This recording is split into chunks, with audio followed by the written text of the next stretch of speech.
The Religious Freedom Project took this research a step further and tried to identify systematically whether there were patterns, both in a variety of country cases, but also in the social science literature that I have just described. And what we did is we were able to identify at least 5 distinct causal mechanisms which explain how and why the presence of government restrictions leads to violent extremism, civil wars, terrorism, and so forth. These pathways are, again, described at great length systematically in the source book that you have. And furthermore, in the source book, we have 10 case studies which describe the kind of pathways in specific contexts whereby government restrictions encouraged sometimes very serious forms of violence.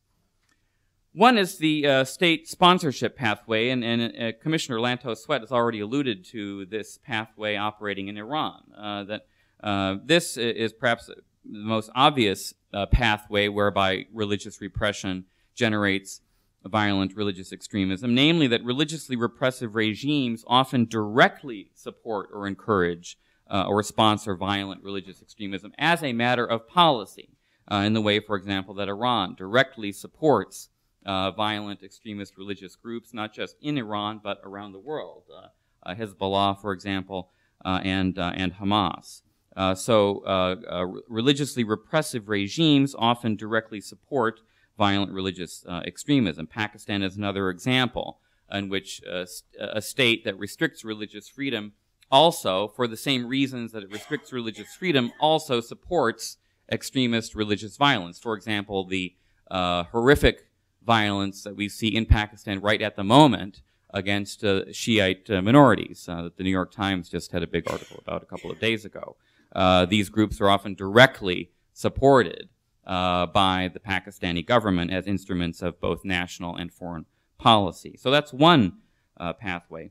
Another pathway is what could be called the outbidding pathway. This is a pathway whereby religiously repressive regimes are likely to invite extremist outbidders to the extent that the regime is imperfect in its orthodoxy or in its purity. In other words, every religious orthodox regime runs the risk of being seen as hypocritical, especially by extremists. And to the extent that a regime that rests its legitimacy on religious purity is seen as hypocritical, that invites extremists to outbid the regime in its purity and in its commitment to religious legitimacy. Saudi Arabia is a classic case of a regime that claims to rest its legitimacy on a certain kind of religious fidelity, and it has been consistently vulnerable to extremists trying to outbid the kingdom in its religious purity. That there is an inherent logic whereby that occurs. But that logic is not restricted to the Muslim world. Buddhist majority countries have often seen this logic. Sri Lanka has seen this logic. When a Buddhist prime minister was assassinated by a Buddhist monk in the late 1950s, this was actually a direct example of a kind of outbidding. Burma saw the same instability and violence as a result of outbidding in the late 1950s and early 1960s, which led to a coup in 1962, which actually brought about the military junta that has only just finally ended in Burma. A third pathway is what could be called the repression reaction pathway, a somewhat familiar pathway perhaps whereby the systematic government repression of religious groups breeds violent reaction, including the breeding of radicalism. Egypt is a classic example, whereby the systematic repression of the Muslim Brotherhood and other groups by President Nasser, later President Sadat, and continuing into President Mubarak, unquestionably served to radicalize a number of key elements of the Muslim Brotherhood and other groups, causing them to turn towards greater extremism and violence. Fourth pathway could be called the Megaphone pathway. This pathway occurs when religious groups who are deprived of voice are therefore more likely to turn to violence.